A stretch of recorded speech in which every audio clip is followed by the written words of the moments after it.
नमस्कार, स्वागत है आप सभी का हिस्ट्री 360 चैनल में। मैं रवि कुलरिया, हिस्ट्री लेक्चर राजस्थान से। जैसा कि मैंने रामचंद्र गुहा की पुस्तक गांधी से 100 प्रश्नों का एक महत्वपूर्ण वीडियो बनाया था जो कि काफी अच्छा आपको लगा था, उसी सीरीज में ये दूसरा वीडियो है और अंतिम है। इसमें मैंने बचे हुए सारे प्रश्नों को शामिल कर लिया है जो महात्मा गांधी के जीवन और भारत की आजादी के आंदोलन से जुड़े हुए हैं। तो बिना समय व्यतीत किए हम शुरू करते हैं। मार्च 1922 में गांधी जी के साथ और किसे गिरफ्तार किया गया था? तो शंकरलाल बैंकर को गिरफ्तार किया गया था। हालांकि जिस दिन गिरफ्तारी हुई तो साथ में कस्तूरबा और अनसुया को भी ले जाया गया था, लेकिन उन्हें तो जाते ही छोड़ दिया गया था। गिरफ्तार हुए शंकरलाल बैंकर, सजा भी इन्हीं को हुई थी, महात्मा गांधी के साथ में। इसी से जुड़ा हुआ दूसरा प्रश्न है, 1922 में घटित निम्नलिखित घटनाक्रमों में से कौन सा सही नहीं है? न्यायाधीश C.N. ब्रूमफील्ड ने गांधी जी के मुकदमे में फैसला दिया, बिल्कुल ठीक है। गांधी जी को 6 साल की सजा सुनाई, ये भी ठीक है। शंकरलाल बैंकर को 1.5 साल की सजा सुनाई, ये भी बिल्कुल ठीक है। अनुसुया पर, या अनसुया नाम है इनका, पर 3000 रुपए का जुर्माना लगाया, ये गलत है। उनको तो गिरफ्तार नहीं किया गया था, ये मान सकते हैं हम, ले गए थे थाने लेकिन वापस छोड़ दिया गया था। तो ये चौथा कथन बिल्कुल गलत है। शंकरलाल बैंकर के बारे में यदि आप जानना चाहते हैं तो पिछले वीडियो में मैंने बताया था, जिन्होंने देखा है वो जानते हैं कि किस प्रकार से वो यंग इंडिया अखबार से जुड़े हुए थे। गांधी जी की सजा पर यह कथन किसने कहा? अगर भारत का राजनीतिक घटनाक्रम सरकार को ऐसी इजाजत देता है कि वह सजा को कम कर सके तो मुझसे ज्यादा प्रसन्न और कोई नहीं होगा। यह फैसला सुनाते वक्त C.N. ब्रूमफील्ड ने कहा था। इनका एक और क्वेश्चन भी मैंने शामिल किया है जो आगे आएगा। पारंपरिक भारतीय कैलेंडर के हिसाब से गांधी जी का 50वां जन्मदिन धूमधाम से कब मनाया गया? काफी महत्वपूर्ण जन्मदिन था गांधी जी के लिए ये। और गांधी जी का 50वां जन्मदिन देखिए 1919 में आने वाला था, क्योंकि उनका जन्म हुआ है 1869 में और जन्म की तारीख है 2 अक्टूबर। लेकिन भारतीय कैलेंडर के हिसाब से कब मनाया गया? तो ये भी एक अजीब सा क्वेश्चन मुझे लगा। तो 21 सितंबर 1919 को मनाया गया था। अगला क्वेश्चन है, बड़ौदा रियासत के मुख्य न्यायाधीश जिन्होंने असहयोग आंदोलन में शामिल होने के लिए अपना पद छोड़ दिया था? अब्बास तैयब जी। और इनका एक और क्वेश्चन भी आगे आएगा, इनका नाम भी आप याद रखना। और एक इनकी बेटी थी रेहाना तैयब जी, जो कि गायिका थी और मीराबाई के भक्ति के गीतों को काफी चाव से गाती थी, काफी विशेषज्ञ थी उनके गीतों की। गांधी जी पर एक मशहूर उदारवादी आलोचना से भरा लेख गांधी एंड एनार्की किसने लिखा? C. शंकरन नायर। यदि इनका नाम आपने नहीं सुना हो तो उदारवादी कांग्रेसी थे। 1897 में कांग्रेस का जो अमरावती में अधिवेशन हुआ उसके अध्यक्ष भी रहे। इसके अलावा 1915 में वायसराय की कार्यकारी परिषद के ये सदस्य भी बने थे। वायसराय की कार्यकारी परिषद की बात करें तो सबसे पहले जो सदस्य बने थे वो थे S.P. सिन्हा, सत्येंद्र प्रसन्नो सिन्हा। नाम लिख देता हूं मैं पूरा, सत्येंद्र प्रसन्नो सिन्हा। ये पहले व्यक्ति थे जो गवर्नर जनरल की कार्यकारी परिषद के लिए चुने गए थे और ये रहे थे 1909 से लेकर 1914 तक। दूसरे सदस्य जो चुने गए थे वो थे P.S. शिवास्वामी अय्यर। इंग्लिश में लिख देता हूं मैं, P.S. शिवास्वामी अय्यर, शिवास्वामी अय्यर। ये दूसरे सदस्य थे जो कि 1912 से 1917 तक रहे। और तीसरे चुने गए थे C. शंकरन नायर, जो कि 1915 से 1919 तक रहे। और 1919 में इन्होंने इस्तीफा दिया था। जो जलियांवाला बाग हत्याकांड हुआ था उसके विरोध में 1919 में गवर्नर जनरल की कार्यकारी परिषद से इस्तीफा देने वाले भारतीय सदस्य कौन थे वायसराय की कार्यकारी परिषद से? तो उसका आंसर होगा C. शंकरन नायर। तो एक ही क्वेश्चन में बहुत सारे क्वेश्चन बन जाते हैं। वह भारतीय जिन्होंने 1919 में अमृतसर में हुए नरसंहार के बाद वायसराय की कार्यकारी परिषद से इस्तीफा दे दिया। तो ये C. शंकरन नायर, जैसा कि मैंने आपको बताया। गांधी के नेतृत्व में एक हिंसक वर्ग भारत से ब्रिटिश सरकार को खदेड़ना चाहता था। मिस्टर गांधी क्या कर रहे हैं? वह हर संभव तरीके से नस्लीय और वर्गीय नफरत को फैला रहे हैं। ये C. Sankaran Nair, Gandhi and Anarchy में इन्होंने ये लिखा था। गांधी जी के काफी खिलाफ थे ये। 9वां है, मोपला विद्रोह के संबंध में यह टिप्पणी किसकी थी? महिलाओं पर जो मालाबार में बर्बरता हुई है उसकी इतिहास की किसी भी घटना से तुलना नहीं की जा सकती। आंशिक रूप से वह फसाद खिलाफत आंदोलन की वजह से हुआ था। फिर भी गांधी और उनके भोले भाले समर्थकों ने खिलाफतवादियों का यह सोचकर नेतृत्व किया कि हिंदू समुदाय किसी भी कीमत पर उनके साथ खड़ा रहेगा। यह भी गांधी एंड एनार्की में C. शंकरन नायर ने लिखा है। गांधी और उनके समर्थकों ने अखिल भारतीय इस्लामवाद को बड़े पैमाने पर प्रोत्साहित किया है, जो भविष्य में हमेशा दूसरे धर्मों और सभ्यताओं के खिलाफ काम करता रहेगा। तो ये C. शंकरन नायर ने गांधी एंड एनार्की में लिखा है। काफी इंपॉर्टेंट कथन है इनके। और C. शंकरन नायर से जुड़ा हुआ प्रश्न कभी ना कभी आपको जल्द ही किसी न किसी एग्जाम में जरूर देखने को मिलेगा। अगला क्वेश्चन है, the political philosophy of mister Gandhi book के लेखक कौन है? M. रुथनास्वामी। हालांकि शुरू में ये काफी अच्छी अच्छी बातें करते हैं बुक में गांधी जी के बारे में, लेकिन बाद में इनकी बुक अंत में जाते जाते आलोचनात्मक हो जाती है। ये जस्टिस पार्टी से जुड़े हुए थे, इतनी ही जानकारी इनके बारे में मिलती है। गांधी वर्सेस लेनिन के लेखक कौन है? श्रीपद अमृत डांगे। ये बंबई में मजदूर संघ के एक आंदोलनकारी थे। लेनिन ने किसको पूर्व में भावी कहां से आ गया ये, भावी लाल क्रांति का जनक बताया था? एम.एन. रॉय कम्युनिस्ट पार्टी से जुड़े हुए थे और एम.एन. रॉय के बारे में बहुत सारे क्वेश्चन बनते हैं। मैंने उनके अलग अलग क्वेश्चन ज़्यादा तो नहीं बनाए, लेकिन फिर भी कुछ उनके क्वेश्चन बनाए हैं। जो बच जाएंगे मैं वैसे बोल के बता दूंगा। जैसे अगला क्वेश्चन मैंने बताया है कि एम.एन. रॉय का मूल नाम क्या था? नरेंद्र नाथ भट्टाचार्य, और बाद में इन्होंने गिरफ्तारी वगैरह से बचने के लिए एक बार अपना नाम बदल दिया था, तो एम.एन. रॉय हो गए थे, मानवेंद्र नाथ रॉय हो गए थे। मूल नाम इनका था नरेंद्र नाथ भट्टाचार्य। किस भारतीय साम्यवादी नेता की गिरफ्तारी पर महान वैज्ञानिक अल्बर्ट आइंस्टीन ने ब्रिटिशर्स से उनकी रिहाई की अपील की थी? एम.एन. रॉय साम्यवादी नेता जिनकी गिरफ्तारी पर अल्बर्ट आइंस्टीन ने मांग की थी कि इनको छोड़ा जाए, क्योंकि वो इनका एक लेख था फिलोसफी ऑफ मॉडर्न साइंस, उससे काफी ज्यादा प्रभावित थे ये। फिलोसफी ऑफ मॉडर्न साइंस, उससे प्रभावित थे ये। और लेकिन अंग्रेजों ने इनको 11 साल की सजा सुनाई थी, लेकिन बाद में उसको 7 साल भी कर दिया था। 1930 में गिरफ्तार हुए थे ये। एम.एन. रॉय की गिरफ्तारी पर बात करें तो ये गिरफ्तार हुए से 1930। उससे पहले तो ये भारत में थे ही नहीं, पहले जर्मनी वगैरह में थे। फिर 1917 में जो रूस में क्रांति होती है तो फिर ये रूस में रहने चले जाते हैं, फिर 1930 में ही आते हैं ये। और एक इनका और क्वेश्चन बनता है कि नव मानववाद का सिद्धांत इन्होंने दिया था। नव मानववाद का सिद्धांत, एम.एन. रॉय, काफी इंपॉर्टेंट शख्सियत है ये भारत के आजादी के आंदोलन के प्रश्नों के बारे में यदि हम बात करें तो। फिर उसके बाद में अगला है, वह ब्रिटिश पत्रकार कौन था जिसने 1910 में प्रकाशित अपनी पुस्तक में तिलक को भारतीय अशांति का जनक करार दिया था? भारतीय अशांति का जनक, ये काफी इजी क्वेश्चन है। वैलेंटाइन शिरोल हर बुक में मिलता है, लेकिन ये दूसरा नहीं मिलता। वह ब्रिटिश पत्रकार कौन था जिसने 1921 में प्रकाशित अपनी पुस्तक में महात्मा गांधी को भारतीय अशांति का जनक करार दिया था? वैलेंटाइन शिरोल। और ये बुक का नाम था इंडियन अनरेस्ट। और 1921 में जब इनकी दूसरी किताब आई उसका नाम था इंडिया ओल्ड एंड न्यू। इन्होंने बताया है महात्मा गांधी को भारतीय अशांति का जनक। फिर एक शब्द मैंने यूं ही देखा उसमें और बार बार वो शब्द आ रहा था, क्वेकर, तो मैंने सोचा कहीं पता नहीं काम आ जाए तो शामिल कर लेते हैं। प्रोटेस्टेंट ईसाइयों का एक समूह है। कैथोलिक ईसाइयों के बारे में, प्रोटेस्टेंट ईसाइयों के बारे में यदि आप विश्व इतिहास थोड़ा बहुत पढ़ते हैं तो आपको जानकारी होगी। तो उनका ही एक समूह है जिसका औपचारिक नाम है रिलीजियस सोसाइटी ऑफ फ्रेंड्स या फ्रेंड्स चर्च, और जो मानता है कि हर इंसान के अंदर ईश्वर का अंश है। तो प्रोटेस्टेंट ईसाइयों का एक समूह है जिनके जो अनुयायी हैं उनको क्वेकर बोला जाता है। साबरमती आश्रम में गांधी के आवास का नाम क्या था? साबरमती आश्रम में गांधी के आवास का नाम था हृदय कुंज। अगला क्वेश्चन है, गांधी जी की वह ब्रिटिश दत्तक पुत्री जिन्हें गांधी जी ने मीरा नाम दिया और वह आश्रम में मीराबेन के नाम से जानी जाती थी? Madeleine Slade. और इन्होंने मतलब रोमा रोला से इनकी जानकारी हुई थी पहले, जो गांधी जी के प्रशंसक थे, और उन्होंने गांधी जी पर एक किताब भी लिखी थी। आगे क्वेश्चन आते जाएंगे, कई चीजें क्या है कि आप आगे बढ़ते जाएंगे तो कुछ दूसरे क्वेश्चंस में क्लियर हो जाएंगी। तो फिर तब वो एक गांधी जी पर किताब लिख रहे थे तो ये उनसे मिली थी, और उसी दौरान इनको जब गांधी जी के बारे में पता चला तो ये उनकी बातों से काफी प्रभावित हुई और इन्होंने गांधी जी को पत्र लिखा कि वो आश्रम में शामिल होना चाहती हैं। बाद में गांधी जी ने इनको बुला लिया था। अगला प्रश्न है, निम्नलिखित में से कौन से कथन सही हैं? मार्च 1922 में गांधी जी को अहमदाबाद में गिरफ्तार किया गया था, ठीक है। मुकदमे की सुनवाई और सजा का फैसला भी अहमदाबाद में सुनाया गया, ठीक है। सजा काटने के लिए उन्हें पुणे की येरवदा जेल भेजा गया, ये भी बिल्कुल ठीक है, क्योंकि अहमदाबाद में उनके परिवार के लोग भी थे, उनके समर्थक भी काफी थे, तो इसलिए उनको पुणे की, या उस समय पूना नाम था, अभी पुणे है, तो येरवदा जेल भेज दिया गया। गांधी जी को भारतीय दंड संहिता की धारा 124A के उल्लंघन के लिए सजा दी गई, ये भी बिल्कुल ठीक है। और 124A क्या है कि ऐसा कोई भी शब्द बोलना या लिखना जिसकी वजह से जो सरकार है उसके खिलाफ असंतोष फैलता हो, तो उसके उल्लंघन के लिए उनको सजा दी गई थी। और जब ये जेल में गए तो इनका नंबर था 827, कैदी नंबर 827। गांधी जी दक्षिण अफ्रीका में कितनी बार जेल गए थे? तो दक्षिण अफ्रीका में गांधी जी 4 बार जेल में गए थे। अगला प्रश्न है, गांधी द्वारा पूना की येरवदा जेल में प्राथमिक कक्षाओं के बच्चों के लिए कौन सी किताब लिखी गई? गुजराती प्राइमर नाम की एक किताब लिखी गई। गोवर्धन राम त्रिपाठी का एक प्रसिद्ध गुजराती उपन्यास जिसे पहले कई बार पढ़ने के बावजूद गांधी जी ने फिर से येरवदा जेल में पढ़ा, सरस्वती चंद्र नाम का उपन्यास है ये।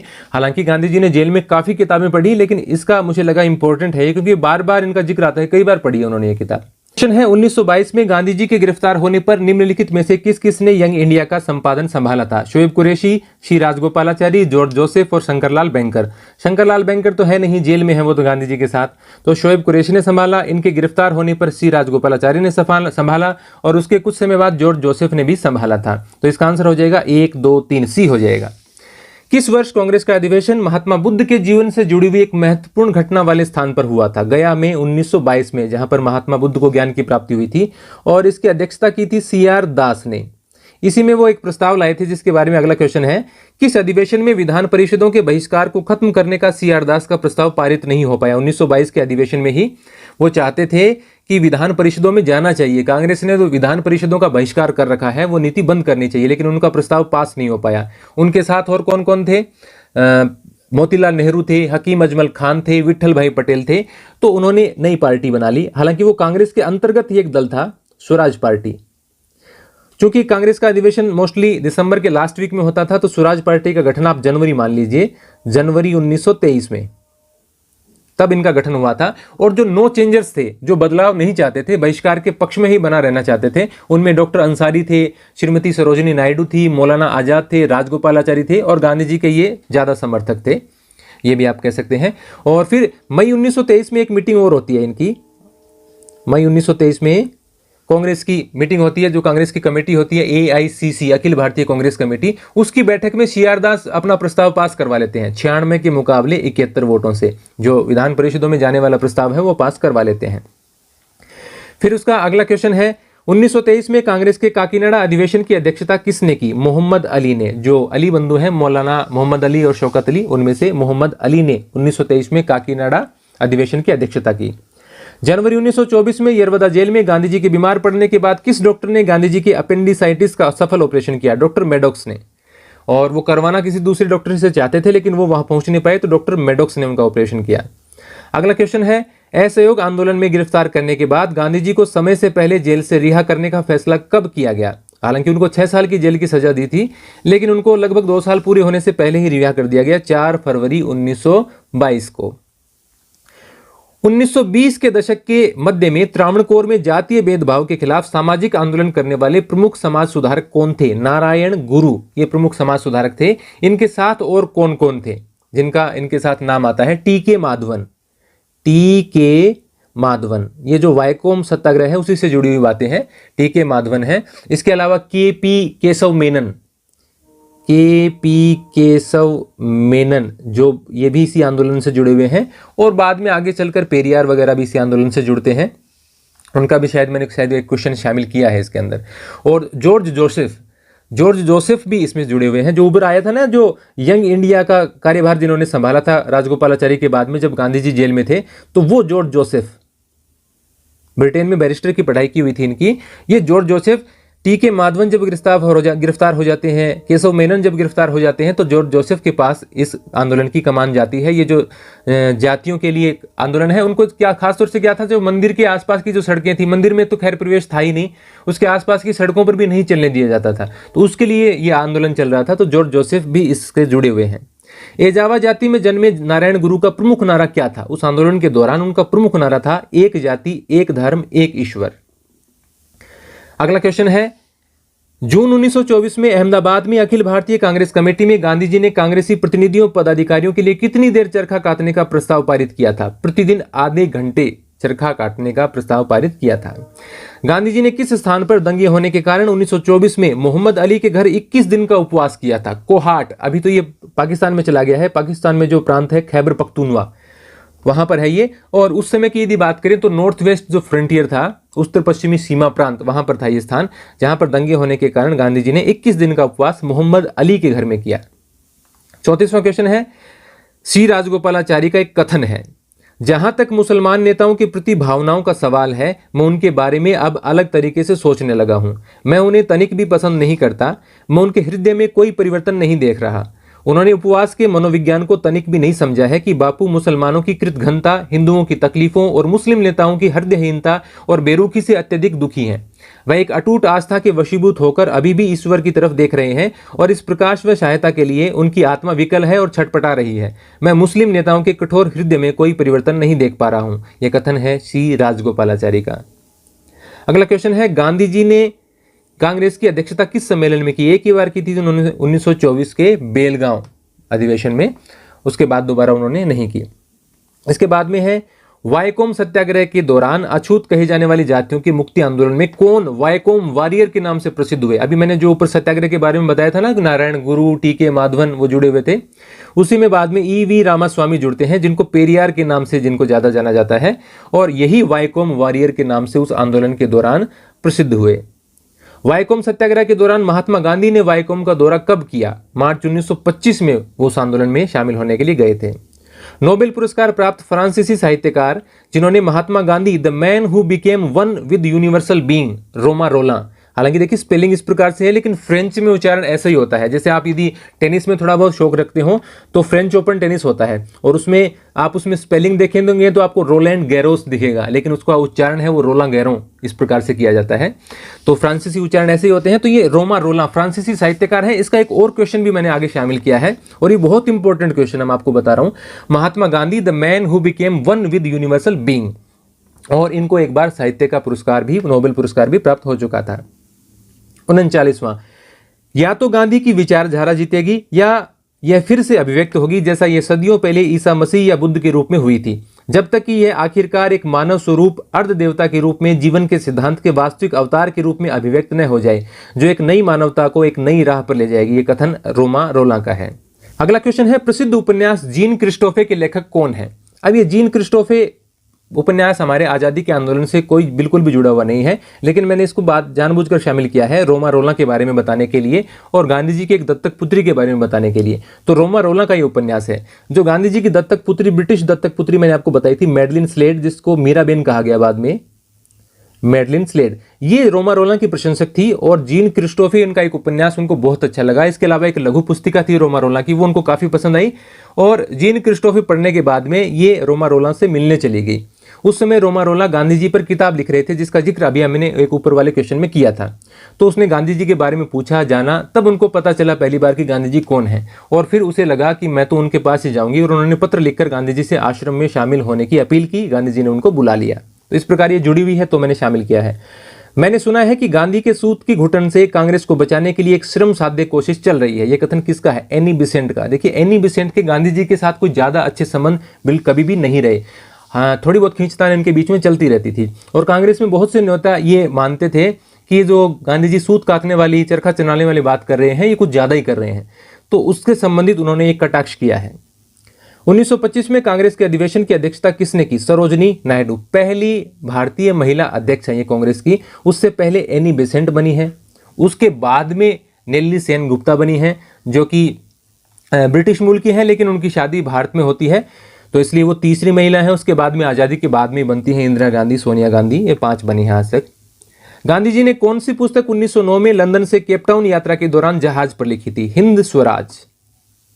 गांधी जी के कौन से बेटे को दक्षिण अफ्रीका में एक गुजराती मूल की मुस्लिम लड़की फातिमा गुल से प्रेम हो गया था, और इस संबंध के बारे में जब उसने महात्मा गांधी को पत्र लिखकर बताया तो उन्होंने कड़ी आपत्ति व्यक्त की थी? मणिलाल को हो गया था, और उन्होंने काफी डांट फटकार लगाई और उन्होंने मना कर दिया इस विवाह के लिए, और उसके बाद में उनका विवाह किसी दूसरी लड़की के साथ करवाया गया था, और उनका नाम था सुशीला मशरूवाला। बता ही देते हैं, हालांकि ये ऐसे क्वेश्चन आते नहीं। सुशीला मशरूवाला, ये जो गांधी जी के आश्रम में एक व्यक्ति रहते थे, किशोर मशरूवाला, उनकी बेटी थी, और उनके साथ इनका विवाह करवाया गया। 1927 में करवाया था, मार्च 1927 में, तारीख मुझे याद नहीं है, मार्च 1927 में हुआ था। बात करें तो 4 बेटे थे उनके। सबसे बड़े हैं हरिलाल, जिनके साथ उनके ज्यादातर मनमुटाव वाली स्थिति रही। दूसरे मणिलाल, जिनके विवाह के बारे में अभी हमने बात की थी। इनका विवाह तो पहले ही हो गया था, जब गांधी जी दक्षिण अफ्रीका में थे, तो इन्होंने कहा कि वो किसी से प्रेम करते हैं, और वो चूंकि गुजराती थी लड़की और बनिया समुदाय से थी, और गांधी जी भी उसी समुदाय से थी, तो गांधी जी ने करवा दी। मणिलाल के विवाह के बारे में अभी हमने देखा। चौथे थे फिर रामदास, जिनका विवाह निर्मला नाम से हुआ था, निर्मला से, और इनके बारे में ज्यादा मैंने कुछ नहीं पढ़ा है। और आखिरी थे देवदास, वो इनके साथ काफ़ी रहते थे। इनको दक्षिण भारत में जो मद्रासी हैं, दक्षिण भारत के लोग हैं, उनको हिंदी सिखाने के लिए भी गांधी जी ने भेजा था। इनका विवाह लक्ष्मी से हुआ था, और ये लक्ष्मी चक्रवर्ती राजगोपालाचारी की बेटी थी, और ये भी एक प्रकार का प्रेम विवाह था। और गांधी जी को इस पर भी गुस्सा आया था, क्योंकि गांधी जी तो गुजराती बनिया थे और ये तमिल ब्राह्मण थे राजगोपालाचारी, तो उन्होंने ये भी सोचा कि राजगोपालाचारी क्या सोचेंगे उसके बेटे के बारे में, लेकिन दोनों ने समझा इनकी बातों को और इनको कुछ समय दिया, और बाद में इनकी शादी हो जाती है देवदास और लक्ष्मी की। तो ये राजगोपालाचारी की बेटी थी। इनके महत्वपूर्ण बेटे हैं, देखिए, देवदास और लक्ष्मी के, जिनके बारे में आपने पढ़ा भी होगा, उनकी कुछ किताबें भी आती हैं, जैसे राजमोहन गांधी, जिनकी साउथ इंडिया पर एक किताब आती है, काफ़ी अच्छी है। इसके अलावा एक और गांधी पर भी काफ़ी किताब है उनकी। फिर गोपाल कृष्ण गांधी, रामचंद्र गांधी, तारा गांधी, तो ये इनकी संतानें हैं। महात्मा गांधी के बेटे और राजगोपालाचारी की बेटी लक्ष्मी, उनकी संतानें हैं ये राजगोपाल गांधी, गोपाल कृष्ण गांधी वगैरह। और गोपाल कृष्ण गांधी के बारे में आपने सुना होगा, बंगाल के गवर्नर रहे थे ये 2004 से 2009 के बीच। उस दौरान मैं पढ़ता था, आपको शायद याद नहीं होगा, आपकी उम्र कम होगी तो। और राजमोहन गांधी की किताबों के बारे में, मॉडर्न साउथ इंडिया पर इनकी काफ़ी प्रसिद्ध किताब है, जिसका मैं कभी ना कभी रिव्यू जरूर करूंगा आने वाले दिनों में। तो ये सब बातें हैं इसके बारे में। महात्मा गांधी सप्ताह के कौन से दिन मौन व्रत धारण करते थे? वो बोलते नहीं थे, इशारों से या कुछ लिखकर ही समझाते थे। सोमवार को। कांग्रेस के किस अधिवेशन से पूर्व प्रसिद्ध आर्य समाजी नेता स्वामी श्रद्धानंद की दिल्ली में हत्या कर दी गई? गुवाहाटी अधिवेशन से पूर्व। एस श्रीनिवास अयंगर इसके अध्यक्ष थे। इस अधिवेशन से पहले स्वामी श्रद्धानंद की हत्या हो गई थी। गांधी जी के साथ इनका काफी पत्राचार चलता था, काफी अच्छे संबंध थे इनके, तो इनकी हत्या हो गई थी। कॉमरेड सक के नाम से मशहूर टाटा घराने के पूर्व निदेशक और साम्यवादी नेता, जिन्होंने चरखा आंदोलन के दौरान मशीनों, भौतिक विज्ञान और भौतिक प्रगति पर हमला करने का आरोप गांधी जी पर लगाया। शाहपुरजी सकलटवाला कॉमरेड सक के नाम से मशहूर थे और गांधी जी की आलोचना की चरखा वगैरह चलाने के लिए। उन्होंने कहा कि क्या आधुनिक दौर में आप चरखे चलाने की बातें कर रहे हैं। तो ये बात हो गई एक। उसके बाद में अगला है, वह अमेरिकी पत्रकार और लेखिका कौन थी जिसने अपनी बुक मदर इंडिया के द्वारा हिंदू समाज की आलोचना की? Catherine Mayo. और इस बुक को लिखने से पहले वो भारत आई भी थी, इस बुक के संबंध में आई थी, गांधी जी से भी उनकी मुलाकात हुई थी और इस बुक की में उन्होंने हिंदू समाज की बहुत बुराई की है और इसकी काफ़ी आलोचना भी हुई बाद में। गांधी जी ने भी की, एनी बेसेंट ने भी की, टैगोर ने भी की, लाला लाजपत राय ने तो जितनी बड़ी इनकी किताब थी उतनी बड़ी आलोचना की एक पुस्तिका छाप दी और उसका नाम था अनहैप्पी इंडिया। अनहैप्पी इंडिया नाम की उन्होंने एक आलोचना, उसका शीर्षक था आलोचना का, उतनी बड़ी आलोचना जितनी बड़ी इनकी किताब थी लाला लाजपत राय ने। तो ये कैथरीन मेयो थी अमेरिका की, मदर इंडिया लिखने वाली। 49वां प्रश्न है, छुआछूत हिंदू धर्म के लिए उसी तरह से जहर के समान है जैसे औरसनिक की एक बूंद दूध के लिए जहर के समान है। इस बात में रत्ती भर संदेह नहीं है कि इस आकार ले रही बड़ी उथल पुथल में या तो छुआछूत को मरना होगा या हिंदू धर्म इस दुनिया से सदा से गायब हो जाएगा। तो ये महात्मा गांधी का कथन है। अगला क्वेश्चन है, कांग्रेस के किस अधिवेशन की अध्यक्षता मुख्तार अहमद अंसारी ने की थी? 1927 के मद्रास अधिवेशन की अध्यक्षता। हालांकि ये कोई बिल्कुल भी जरूरी क्वेश्चन नहीं है, आपको हर किताब में ऐसे क्वेश्चन मिल जाते हैं, लेकिन चूंकि हम क्रम से इतिहास पढ़ रहे हैं तो बीच में कोई कांग्रेस का सम्मेलन आता है तो मैंने जानबूझ के उसको शामिल किया है, कहीं कुछ जुड़ जाए तो मैं बता दूं उसके बारे में। 1927 में मद्रास अधिवेशन की अध्यक्षता की थी। साइमन कमीशन के अध्यक्ष जॉन साइमन कौन से दल से संबंधित थे? लिबरल पार्टी से संबंधित थे और उसमें जो टोटल 7 लोग थे, सातों के सातों आप जानते ही हैं श्वेत थे और लिबरल पार्टी के एक ही सदस्य थे जॉन साइमन। इसके अलावा 4 सदस्य थे कंजर्वेटिव पार्टी के और कंजर्वेटिव पार्टी के सदस्यों को टोरी भी बोलते हैं, तो टोरी दल भी आप उसको कह सकते हैं या कंजर्वेटिव बोल सकते हैं। 2 लेबर पार्टी के थे और एक उदारवादी के यानी लिबरल पार्टी के, जो खुद जॉन साइमन थे। अगला है, गांधी जी को एक पत्र में यह किसने लिखा? असहयोग आंदोलन के दिनों में आप सर्वोच्च नेता थे, आप अपने रंग में थे और स्वतः स्फूर्त ढंग से आप सही कदम उठाते थे। इसमें से देखिए कई जगह कोटेशन काट काट के क्वेश्चन आ जाते हैं, लेकिन जब से आप जेल से बाहर आए हैं ऐसा लगता है कुछ गड़बड़ हो गई है और स्पष्ट रूप से आप सहज नहीं रह गए हैं। आपने यही कहा था कि 1 साल या 18 महीने के अंदर खादी आंदोलन पूरे देश में इतना फैल जाएगा कि राजनीतिक क्षेत्र में कुछ सीधी कार्रवाई की जा सकेगी, लेकिन तब से कई साल बीत चुके हैं और कई 18 महीने बीत चुके हैं, वह चमत्कार नहीं हो पाया है। यह विश्वास करना कठिन है कि ऐसा हो पाएगा, लेकिन असंभव को संभव करने की आपकी अद्भुत क्षमता में विश्वास हमें हमेशा उम्मीदों में रखता आया है। लेकिन मेरे जैसे अधार्मिक व्यक्तियों के लिए ऐसी आस्था रखना कठिन है और मैं यह सोचने लगा हूं कि खादी के पूरे देश में फैलने तक अगर हम आज़ादी का इंतजार करें तो हमें ग्रीक कैलेंड्स, दे के हलंत लगा लेना, तक इंतजार करना पड़ेगा। ग्रीक कैलेंड्स एक ऐसा समय जो कभी नहीं आएगा। तो वो कहते हैं कि आप ये जो खादी के अनुसार खादी फैलने तक इंतजार कर रहे हैं तो ये समय तो कभी आएगा नहीं कि पूरे भारत में खादी फैल जाएगी, तो हमें आज़ादी के लिए तो अनंत तक इंतजार करना पड़ेगा। तो ये जवाहरलाल नेहरू ने कहा है जब वो काफ़ी जवान है और गांधी जी की थोड़ी सी आलोचना करते हुए। अब गांधी जी इसका जवाब भी देते हैं। गांधी जी ने किसको यह लिखा कि मेरे और तुम्हारे बीच के सोच में इतना अंतर है कि ऐसा लगता है कि बीच का कोई रास्ता हमारे बीच नहीं है। मैं अपने इस दुख को तुमसे नहीं छुपा सकता कि मुझे एक इतने दिलेर, इतने विश्वास पात्र, इतने योग्य और इतने ईमानदार साथी को खोना पड़ेगा। ये जवाहरलाल नेहरू को जो ऊपर लिखी गई बात है इसी का जवाब देते हुए कही गई है। वह जैन संत जिसे महात्मा गांधी अपना गुरु मानते थे, रायचंद भाई को, जैन संत रायचंद भाई को वो अपना गुरु मानते थे। अगला क्वेश्चन है, 1922 में गिरफ्तार होने के बाद यरवदा जेल में गांधी जी ने अपने दक्षिण अफ्रीकी जीवन के बारे में 30 अध्यायों में संस्मरण लिखा, जिसका अधिकांश अंश उन्होंने अपने साथी कैदी के बोलकर लिखवाया। वह साथी कैदी कौन थे जो लिखते थे? इंदुलाल याग्निक, वही इंदुलाल याग्निक जो नवजीवन अखबार से जुड़े हुए थे। नवजीवन और सत्या नाम का अखबार यही तो चलाते थे।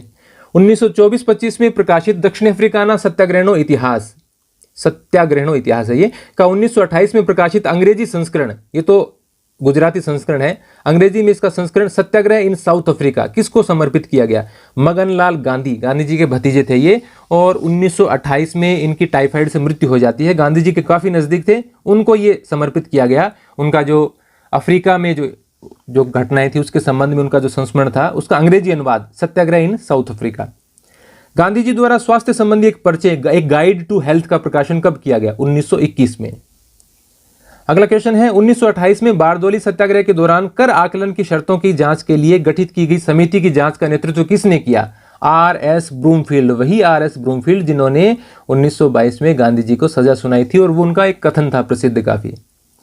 लॉर्ड बर्कनहेड की संविधान निर्माण की चुनौती पर पंडित मोतीलाल नेहरू की अध्यक्षता में गठित 10 सदस्यीय समिति ने अपनी रिपोर्ट कब प्रस्तुत की? 10 अगस्त 1928 को, और जिसको नेहरू रिपोर्ट बोला जाता है।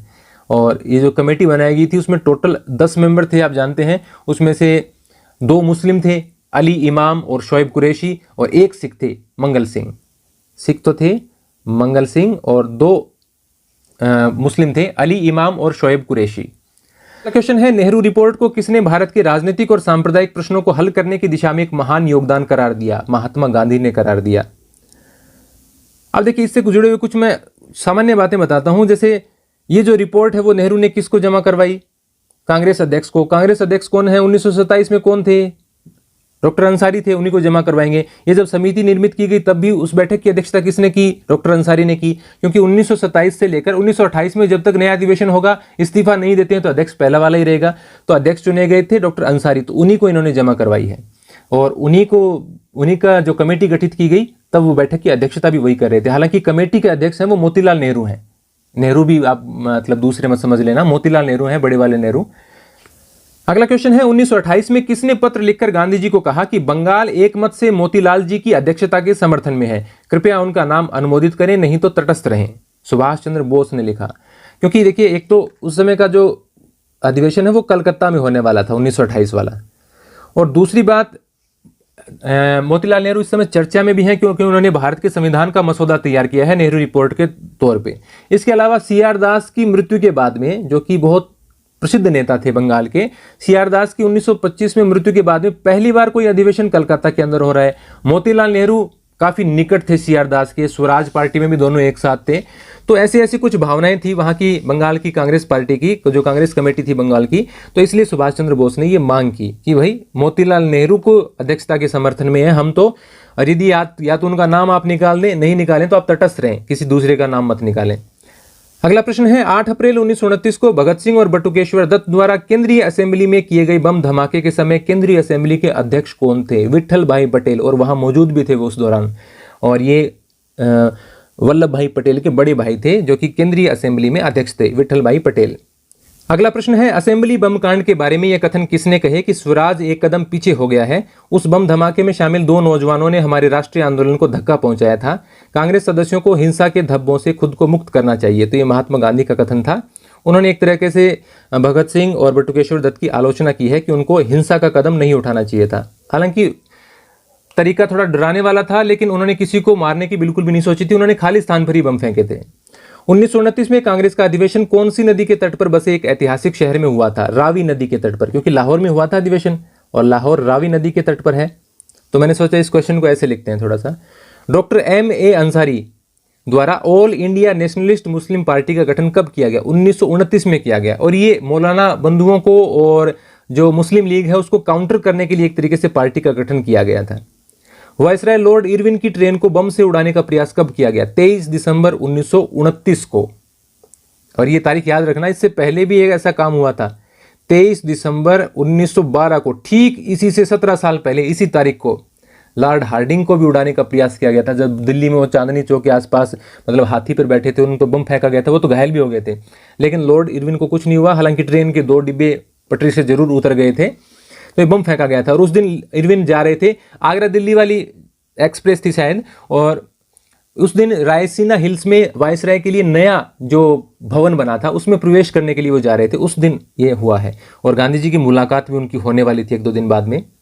किस अधिवेशन में कांग्रेस ने पूर्ण स्वराज का प्रस्ताव पारित किया? 1929 के लाहौर अधिवेशन में कांग्रेस ने पूर्ण स्वराज का प्रस्ताव पारित किया। इजी क्वेश्चन है, हमेशा आप इसको देखते ही रहते हैं, इसमें कोई मतलब अलग सी बात है भी नहीं। और इसमें यह भी घोषणा की गई कि जनवरी का जो लास्ट संडे होगा उसमें हम स्वतंत्रता दिवस मनाएंगे। जनवरी के लास्ट संडे को स्वतंत्रता दिवस मनाएंगे और तिरंगा झंडा फहराएंगे। और लास्ट संडे पड़ा 26 जनवरी को, इसलिए ये तारीख महत्वपूर्ण है। अगला प्रश्न है, निम्नलिखित में से कौन सा कथन सही नहीं है? 15 फरवरी 1930 को कांग्रेस कार्य समिति की बैठक अहमदाबाद में हुई, ठीक है ये। इस बैठक में पूर्ण स्वराज हासिल करने के लिए एक अहिंसक नागरिक अवज्ञा आंदोलन की शुरुआत की घोषणा हुई, ये भी ठीक है। 12 मार्च को गांधी ने दांडी यात्रा की शुरुआत की, बिल्कुल ठीक है, तो आसान है। गांधी जी ने इस सत्याग्रह में सिर्फ पुरुषों को शामिल करने का प्रयास किया या पुरुषों तक सीमित रखने का प्रयास किया, ये भी बिल्कुल ठीक है। कुछ महिलाओं ने इजाजत मांगी, उनको भी गांधी जी ने मना किया कि आप जो दूसरे प्रकार हैं जैसे शराब की दुकानों के आगे धरना देना वो काम कीजिए, आप इस सत्याग्रह में शामिल मत होइए। तो ये चारों ही कथन सही हैं, तो डी हो जाएगा, सभी सही हैं। दांडी यात्रा के संबंध में कौन सा कथन सही नहीं है? प्रफुल्ल चंद्र रे ने नमक सत्याग्रह की तुलना मोजेज के नेतृत्व में इजरायलियों के पलायन से की थी, बिल्कुल। मोतीलाल नेहरू ने इसकी तुलना भगवान राम के लंका गमन से की थी, ये भी ठीक है। गांधी जी 5 अप्रैल 1930 को दांडी पहुंचे, ठीक है, और उसके अगले ही दिन उन्होंने नमक कानून तोड़ा, 6 अप्रैल 1930। गांधी जी तारीखें भी सोच समझकर चुनते थे जानबूझकर। 6 अप्रैल को क्या हुआ था, क्यों इतिहास में प्रसिद्ध है, 1919 में 6 अप्रैल 1919 को हड़ताल बुलाई गई थी, अखिल भारतीय हड़ताल रोलेट एक्ट के खिलाफ। और उसके एक हफ्ता बाद ही 13 अप्रैल 1919 को जलियांवाला बाग हत्याकांड हो गया था। और फिर उसके बाद में अगले साल 1920 में 6 अप्रैल से 13 अप्रैल को राष्ट्रीय सप्ताह भी मनाया गया था, क्योंकि 6 अप्रैल से को हड़ताल हुई थी, 13 को वो जलियांवाला बाग हत्याकांड हुआ था, उसके संबंध में। तो 6 अप्रैल 1930 को उन्होंने नमक कानून तोड़ा। दांडी में गांधी जी के मेजबान कौन थे? निजामुद्दीन वासी, ये वैसे बंबई के व्यापारी हैं, छुरी कांटों का इनका व्यापार था। और दांडी में इन्होंने समुद्र तट के किनारे बंगला बना रखा था, तो वहां पर ये रुके। नमक कानून उल्लंघन करने के संबंध में निम्नलिखित में से कौन से कथन सत्य हैं? बंगाल में सतीश चंद्र दास गुप्ता ने नमक कानून का उल्लंघन करने हेतु इस अभियान का नेतृत्व किया। मुंबई में KF नरीमन के नेतृत्व में लोगों ने नमक बनाकर कानून का उल्लंघन किया। तमिलनाडु में C राजगोपालाचारी ने वेंद्रायम में इस अभियान का नेतृत्व किया। गणेश शंकर विद्यार्थी ने कानपुर में इस अभियान का नेतृत्व किया। ये चारों ही बातें बिल्कुल ठीक हैं, तो कौन से कथन सत्य हैं? 1, 2, 3, 4, तो C हो जाएगा इसका आंसर। महात्मा गांधी द्वारा महिलाओं को नमक सत्याग्रह से दूर करने के आह्वान के बावजूद किया होगा ये, किन महिलाओं ने गुजरात के धोलेरा नामक क्षेत्र में नमक सत्याग्रह का नेतृत्व किया? कमला देवी चट्टोपाध्याय और पेरिन कैप्टन। ये तो कई दिनों से मांग कर रही थी कि भाई हमें शामिल करो, गांधी जी ने मना कर दिया था, लेकिन फिर भी इन्होंने गुजरात के धोलेरा नामक स्थान पर नमक सत्याग्रह का नेतृत्व किया। इनके साथ थी पेरिन कैप्टन, जो कि दादाबाई नारोजी की पोती ग्रैंड डॉटर। फिर इसमें मैं थोड़ा सा ऐड कर देता हूं कि जब इन्होंने नमक बनाया तो कमला देवी चट्टोपाध्याय वो नमक किसी थैले में डालकर और बंबई शेयर बाजार में पहुंची, और वहां उन्होंने कहा कि मैं ये सत्याग्रह, दूसरे दिन अखबार वगैरह में थोड़ा बहुत इनके बारे में जिक्र आ गया था कि इन्होंने नमक कानून तोड़ा है, तो वो नमक बेचने के लिए गई वहां पर। तो वहां पर काफी भीड़ हो गई, बहुत सारे लोग लेने के लिए लग गए, तो वहां नीलामी की गई। तो उस नीलामी में उनके द्वारा बनाया गया नमक 4000 रुपए में बिका था, 4000 रुपए में। और फिर दूसरे दिन जो बॉम्बे क्रॉनिकल अखबार है उसमें काफी बड़ी सारी तस्वीर आई उनकी, और उस तस्वीर के साथ लिखा हुआ था कानून तोड़ने वाली प्रमुख महिला कमला देवी चट्टोपाध्याय। अगला क्वेश्चन है, सत्याग्रहियों को गिरफ्तार करने के विरोध में किसने अप्रैल 1930 में केंद्रीय विधानसभा के अध्यक्ष पद से अपना इस्तीफा दे दिया? विट्ठल भाई पटेल ने।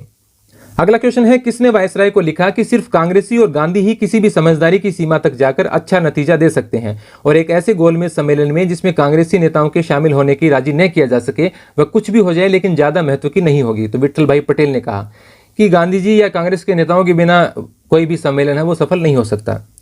1930 में गिरफ्तारी के बाद गांधी जी के साथ रहने के लिए अहमदाबाद जेल से पूना की यरवदा जेल स्थानांतरित किसको किया गया? D.B. केलकर को। इनका पूरा नाम था दत्तात्रेय बालकृष्ण केलकर। दत्तात्रेय बालकृष्ण। क्यों स्थानांतरित किया गया इनको?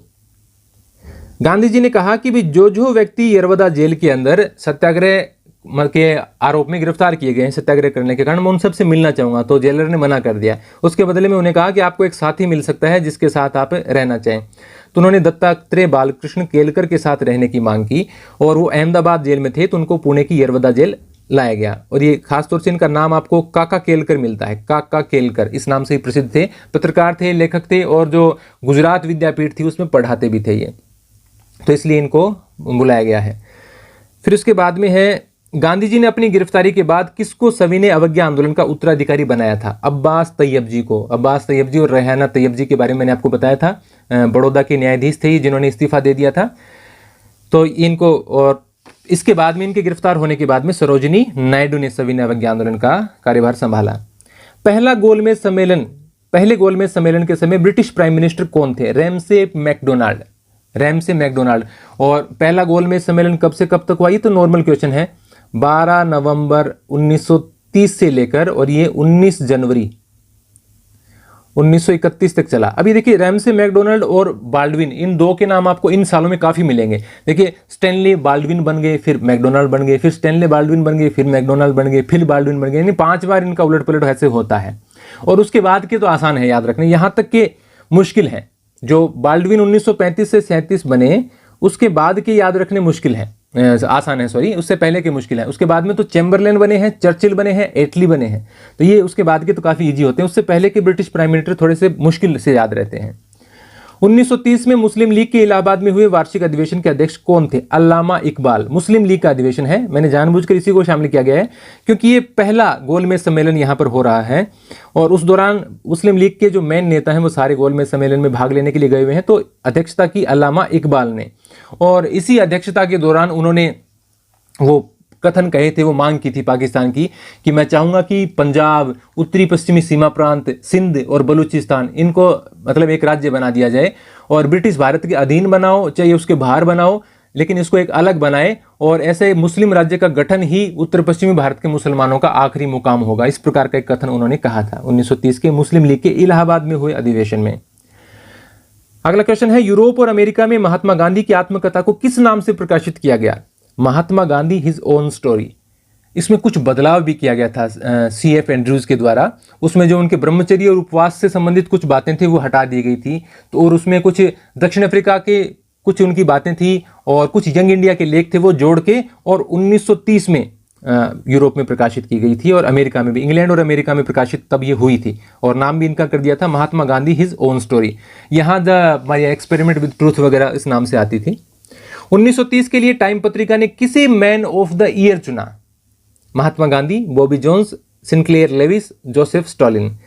महात्मा गांधी का बात चल रही है तो उत्तर तो यहाँ तो आपको पता ही है कि महात्मा गांधी होगा, लेकिन बाकी के नाम काफी इंटरेस्टिंग है ये। इसके अलावा एक और नाम था, 5 नामों के बारे में टाइम पत्रिका उस समय विचार कर रही थी। अल कैपोन कह सकते हैं आप 5वें को, ये तो अपराधी था। एक तो ये अपराधी था, अमेरिका का काफी खतरनाक अपराधी, स्कारफेस के नाम से प्रसिद्ध था, 1930 में रिहा हुआ था अल कैपोन। तो एक तो इसका नाम चल रहा था। एक जोसेफ स्टालिन ने सोवियत संघ में सत्ता संभाली थी, इनका नाम चल रहा था। सिनक्लेयर लेविस पहले अमेरिकी थे जिन्हें साहित्य के क्षेत्र में नोबेल पुरस्कार मिला, इनका काफी नाम चला। बॉबी जोन्स गोल्फ खिलाड़ी थे और उस साल की सभी जो महत्वपूर्ण प्रतियोगिताएं थी वो बॉबी जोन्स ने जीत ली थी, तो एक इनका नाम चल रहा था। लेकिन बाद में फैसला हुआ कि महात्मा गांधी को 1930 के लिए टाइम पत्रिका का मैन ऑफ द ईयर चुना जाए। क्वेश्चन है, सविनय अवज्ञा आंदोलन में गिरफ्तारी के बाद गांधी जी को कब रिहा किया गया? 26 जनवरी 1931 को रिहा किया गया और फिर गांधी इरविन में बातचीत होती है, समझौता होता है उनके बीच 5 मार्च 1931। इस दौरान काफी महत्वपूर्ण घटनाएं इसके बाद में भी ये जो 2-3 महीने उसमें घटित होती हैं। एक तो देखिए 23 मार्च 1931 को जो सबसे ज्यादा हिला देने वाली घटना थी वो थी भगत सिंह, सुखदेव और राजगुरु को फांसी वाली घटना। इसके अलावा उससे पहले मोतीलाल नेहरू की भी मृत्यु हो जाती है 6 फरवरी 1931 को। 6 फरवरी 1931 को मोतीलाल नेहरू की मृत्यु हो जाती है। गांधी इरविन के बीच समझौता होता है और गांधी जी दूसरे गोलमेज सम्मेलन में भाग लेने के लिए हाँ कर देते हैं। इस प्रकार की काफ़ी ज़्यादा घटनाएं इस 2-3 महीनों के दौरान होती हैं। अगला क्वेश्चन है, किस पार्टी ने गांधी इरविन समझौते को मेहनतकश आम जनता की पीठ में छुरा घोंपना करार दिया? ये कम्युनिस्ट पार्टी ने करार दिया था। अगला है, महात्मा गांधी और चर्चिल के बीच पहली मुलाकात कब हुई थी? 1906 में। हालांकि महात्मा गांधी को तो ये मुलाकात याद है, लेकिन चर्चिल को याद है या नहीं इसका उल्लेख कहीं पर नहीं मिलता है। ये उस समय चर्चिल है अंडर सेक्रेटरी, जो उपनिवेशों के लिए, इंग्लैंड के जो उपनिवेश हैं उनके लिए अंडर सेक्रेटरी का एक पद है, उस पद पर है ये। और महात्मा गांधी अफ्रीका से जाते हैं लंदन के लिए, और वहाँ वो चर्चिल से मुलाकात करते हैं। किसके लिए? अफ्रीका में जो भारतीय मूल के लोग हैं उन पर जो अत्याचार हो रहे हैं, उनकी जो मांगे हैं उससे संबंधित प्रतिवेदन देने के लिए वो चर्चिल से मुलाकात करते हैं। तो इस मुलाकात के बारे में चर्चिल को तो शायद याद नहीं है, ऐसा कहीं उद्धरण मिलता नहीं, लेकिन महात्मा गांधी को ये मुलाकात याद थी। अगला क्वेश्चन है, निम्नलिखित में से कौन सा कथन सही नहीं है? 1931 में कांग्रेस का अधिवेशन कराची में आयोजित हुआ, सही है ये। यह अधिवेशन दिसंबर की बजाय मार्च में आयोजित हुआ, ये भी ठीक है। इसमें अध्यक्षता जवाहरलाल नेहरू ने की, नहीं, ये ठीक नहीं है। जवाहरलाल नेहरू ने नहीं की, इससे पहले वाले दोनों की जवाहरलाल नेहरू ने की थी, लेकिन ये वल्लभ भाई पटेल ने की थी इसकी अध्यक्षता। और इसमें मौलिक अधिकारों पर एक प्रस्ताव पारित किया गया था, ये बिल्कुल ठीक है। तो इसमें से कथन जो सही नहीं है वो तीसरा सी कथन सही नहीं है इसमें। अगला है, यह किसने कहा कि मुझे देश के हर हिस्से से कथित अछूत जातियों से काफी तादाद में टेलीग्राम मिले हैं, जिसमें उन्होंने मुझे आश्वस्त किया है कि उनकी कांग्रेस में पूर्ण आस्था है और वे डॉक्टर अंबेडकर को अपना नेता नहीं मानते। ये महात्मा गांधी, जब उनके बीच में खींचतान चलती है दलितों के पृथक निर्वाचन की मांग को लेकर, तब की बात है ये। दलितों के पृथक निर्वाचन की मांग पर किसने कहा कि मुझ में जितनी भी क्षमता है उसके साथ अगर मुझे अकेले भी इसका विरोध करना पड़े तो मैं अपना जीवन देकर भी इसका विरोध करूंगा। तो ये महात्मा गांधी की बात है। गोलमेज सम्मेलन में भाग लेने लंदन गए गांधी जी के संबंध में निम्नलिखित में से कौन सा कथन सही नहीं है? लंदन में उन्होंने प्रसिद्ध हास्य अभिनेता चार्ली चैपलिन से मुलाकात की थी, यस। उन्होंने प्रसिद्ध नाटककार जॉर्ज बर्नार्ड शॉ से मुलाकात की थी, यस। अपने पुराने प्रशंसक न्यूयॉर्क के पादरी जॉन हेंस होम्स से मुलाकात की थी, यस। उन्होंने 1930 में साहित्य का नोबेल पुरस्कार जीतने वाले सिंक्लेयर लेविस से मुलाकात की थी, नहीं, इनसे मुलाकात नहीं की थी। शायद ये वहां तो होंगे भी नहीं, अमेरिका के थे ये।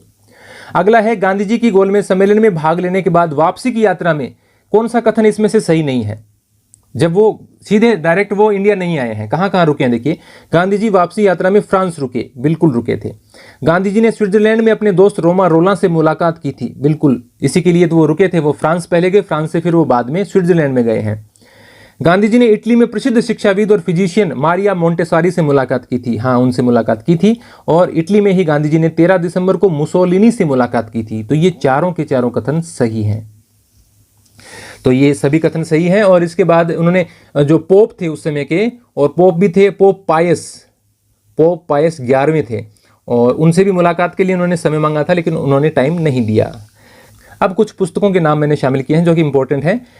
Champaran and Gandhi, planters, peasants and Gandhian politics, इसके लेखक हैं Jacques Pouchepadass. My times and autobiography, ये किसकी आत्मकथा है? जेबी कृपलानी की। Gandhi's prisoner, the life of Gandhi's son Manilal, Uma Dhupelia Mistry की, ये मणिलाल से संबंधित किताब है, उनके सबसे बड़े बेटे के बारे में। Gandhi's truth on the origins of militant non violence, Erik H Erikson की किताब है।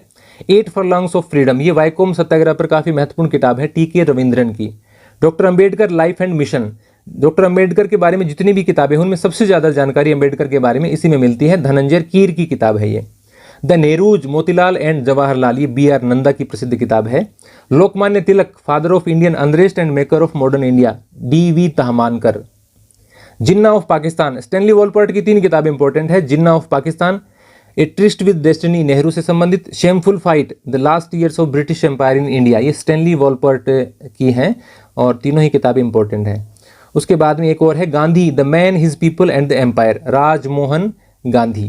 तो ये राजमोहन गांधी की किताब है, गांधी जी के पोते हैं ये, उनके जो सबसे छोटे बेटे हैं देवदास, उनके बेटे हैं ये। तो ये इनकी प्रसिद्ध किताब है, और भी काफ़ी सारी किताबें इन्होंने लिखी हैं।